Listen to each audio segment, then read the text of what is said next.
Greetings, citizens of the world. We are Anonymous. As many Americans' eyes turn to the recent decision by the Ferguson grand jury to not indict Officer Darren Wilson, we feel that it is important to remind you of the many other important cases where rogue police officers have gunned down innocent citizens. We have already launched operations such as Op John Crawford, Op Darian Hunt, Op KKK, and more recently Op Amber Rice, both Ohio residents who were shot and killed by overzealous, so-called law enforcement who believed that holding BB guns was enough to sentence them to death. These killer cops offered citizens no more than 2 seconds to put down their toy weapons.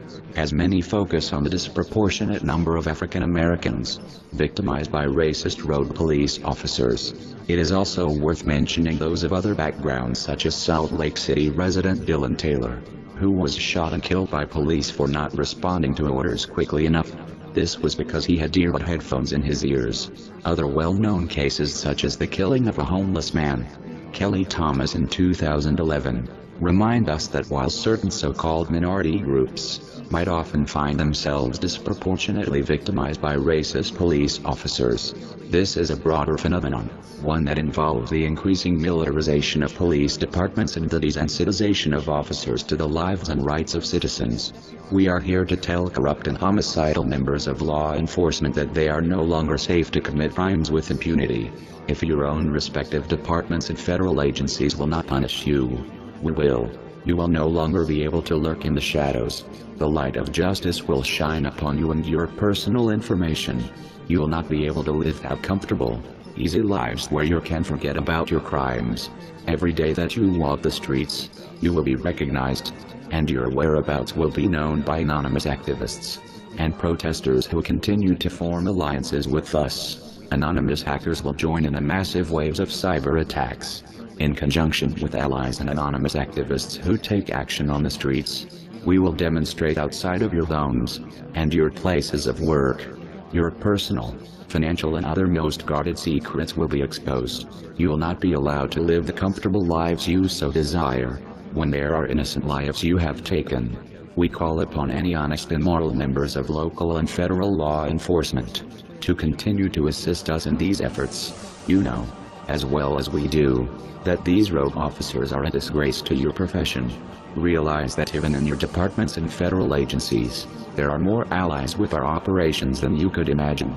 Departments and federal agencies that will not punish the guilty and cover up their crimes will become a target as well. Others who join in efforts to defend murder by agents of the state, such as members of the KKK, will continue to be targets, regardless of the recent efforts to backpedal. If you do not wish to become targets, then stand on the side of justice and be on the right side of history. For the purposes of addressing some of the most recent crimes first, we will target officers who have carried out their crimes in 2014. This should not give officers who committed earlier crimes any reason to imagine that they will be spared. We will get to each of you, as this is a part of a long operation which will be carried out in waves. Some of the killer cops who we are putting on notice from the beginning of this operation are as follows. First and foremost, Officer Darren Wilson, we are far from done with you, and the prosecuting attorney Robert P. McCulloch, who went to great lengths to justify your brutality. All who are responsible for the unjust verdict, you're under our radar now, as you are so prominent on our list. Perhaps the least needs to be said about what is coming for you. Realize that you'll never live in peace.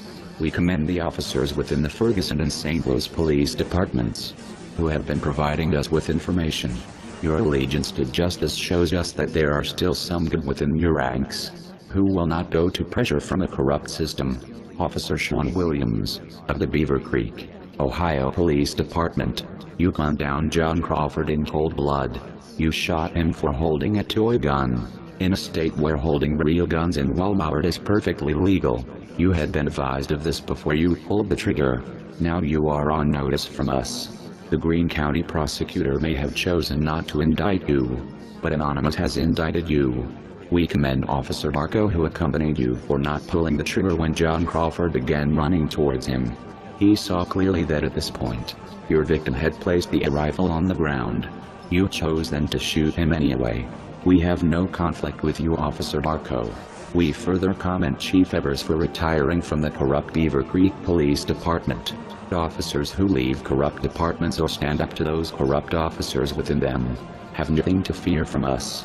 Officer Braun Cruz, your shooting of Dylan Taylor was ruled justifiable by Salt Lake County District Attorney Singill on Tuesday. But the anonymous verdict is a very different one. You may think that the troubles you have been facing are over, but we assure you that they are just beginning. Rookie Officer Timothy Lohman. Last weekend you shot 12-year-old Tamber Rice, without giving him a chance to explain that he only had a BB gun. Officer Garmbach was with you, and because of his experience on the job, he did not pull the trigger. This further highlights your overreaction. The Cleveland Police Department, however, has found themselves a target because instead of acknowledging your crime, they covered it up, lying, saying that Tamber pointed the gun at you. You blamed the victim of Officer Lohman's crimes, rather than protecting him. Since you have refused to come to the defense of the innocent, we have taken up his cause. It has come to our attention that the FBI is investigating our response to your corruption. Perhaps those in the FBI who still believe in justice should focus their efforts on investigating your corrupt department. This same department recently took the life of Tanisha Anderson, slamming her on the concrete, instead of bringing the brutal officers to justice. The Cleveland Police Department has been engaged in a cover-up that consistently blames unarmed victims of police brutality for their own deaths. Boone County, Kentucky Deputy Tyler Brockman, your shooting of Samantha Ramsey has put you in our sights. Utah police involved in the cover-up of the shooting death of Darian Hunt. You have not been forgotten. New autopsy results have revealed that you shot his cosplayer, dressed as a samurai in the back. The state has refused to bring you to justice, so Anonymous has decided to hold you accountable. Other police and government agents involved in the killing or cover-up of any innocent, unarmed citizens will be subject to Operation On-Verdict. You will see the results of this operation online and right in front of your houses and places of employment. This is only the beginning. We are Anonymous. We are Legion. We do not forgive. We do not forget. Expect us.